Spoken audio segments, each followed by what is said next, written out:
Welcome back everyone.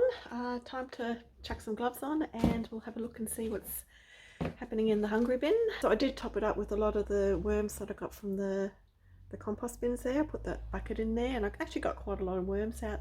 I put it in 3 times and I think most of the worms come out within 2 times into the bucket. So I was able to get them and just transfer them into the hungry bin, and we'll see how they're going.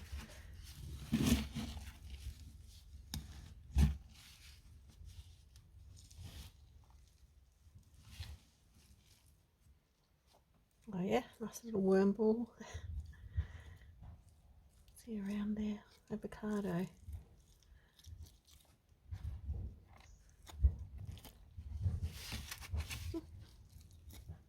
Mush it up a bit more for him.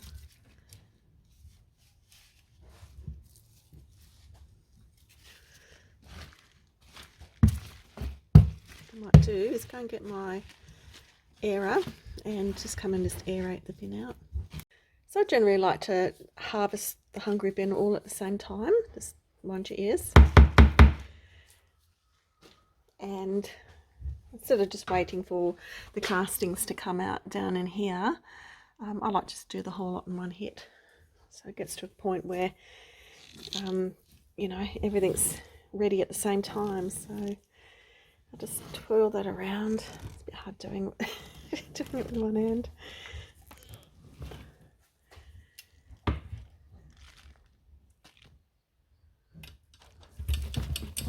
Just give it a bit of a shake up. It was getting a little bit sort of compacted down the bottom, so I just like to bring it up and shake it up. I know it probably disturbs them a little bit, but yeah.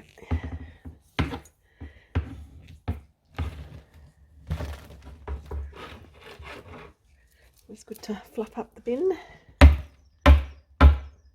So we don't seem to have any problems in this bin. There's no potworms in there that I can see. It's just good old red wigglers. I'll leave that lid open for on the bin for a bit, just to add that little bit extra aeration, and we'll head over to the 2 worm towers that I have.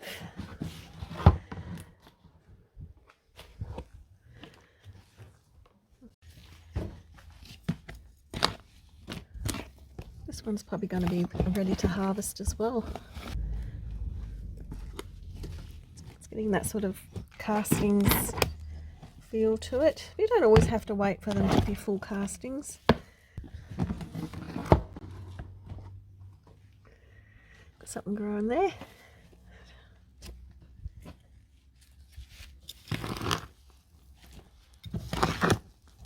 It's starting to get that nice sort of shiny look to it, so nice sort of castings look to it. I'm getting that clay-like feel to it, so yeah, this one's definitely ready as well. Oops.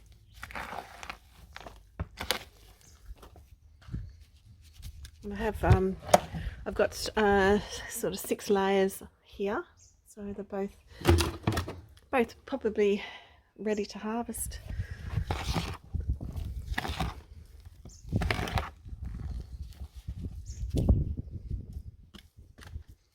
So that's actually come around really quickly, because the more worms you have in there, the faster you're going to get your compost.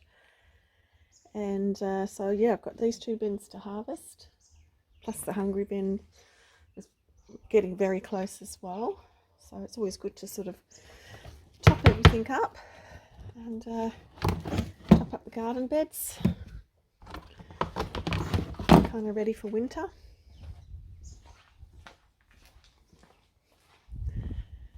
And this is my ginger plant. I had planted this last year. It was a new plant, but it all died off, but I didn't really see any ginger on it, so I've just kind of just left it, and I did try to grow something else in here over summer, but nothing really sort of grew, but then it's all sprouted again. So hopefully when it all does start dying off, I might actually have some ginger bulbs in there. Yeah, it'd be nice to have that. It's quite expensive in the stores. It's like about $50 Australian a kilo. So that'll be nice. And my self-sewing snapdragons, my traditional yellow colour ones, which I get everywhere in the garden.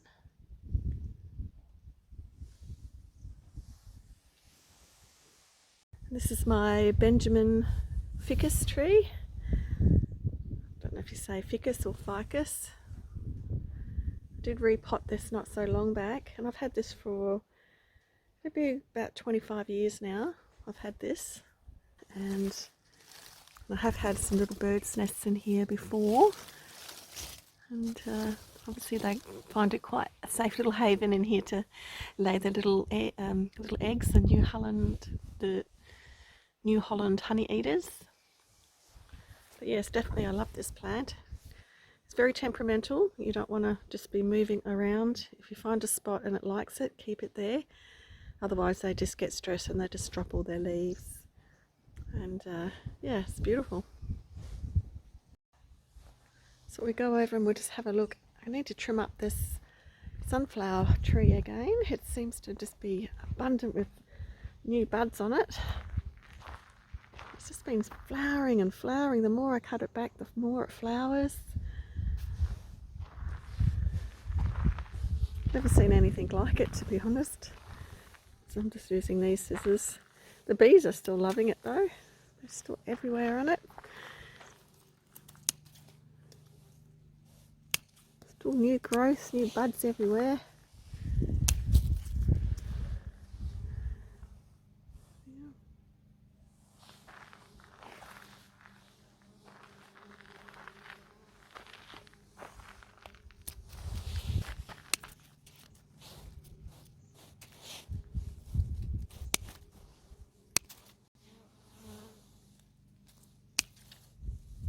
I know I shouldn't be using my kitchen scissors, but I couldn't be bothered going out into the shed.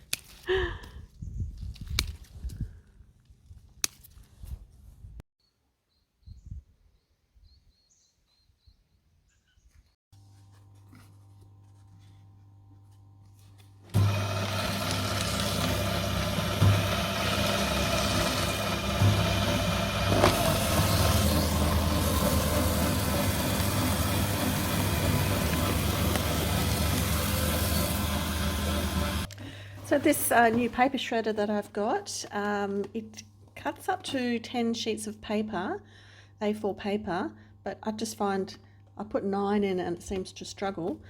But if I put 8 in, that's fine. But thin cardboard, it just turns it into this beautiful, soft,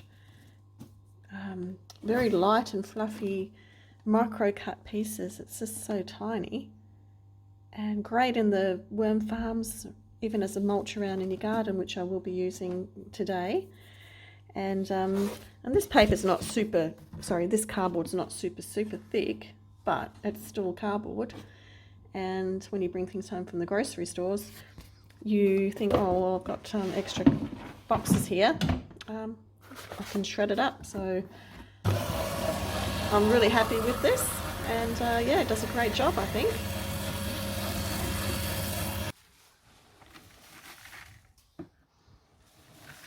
So I'm just going to grab handfuls of this. I'm just going to just sort of pop it lightly around the spring onions.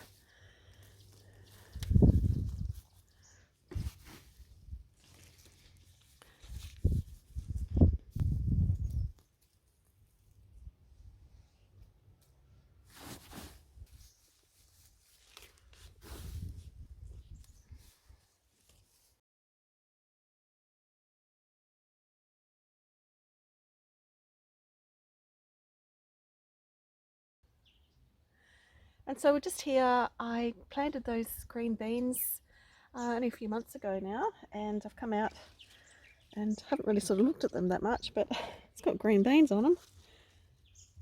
Right, heaps on there. Same with this plant.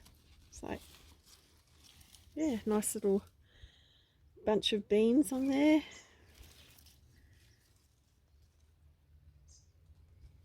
It's the first time I've grown them, so haven't really had to do much with them, and I've kind of just left them, and then yeah, they've all just started growing. Oh, well, thanks for joining me today. Hopefully you enjoyed the little tour of the extra things that I was doing in my little garden. If you like this video, yeah, please give it a thumbs up and maybe consider subscribing.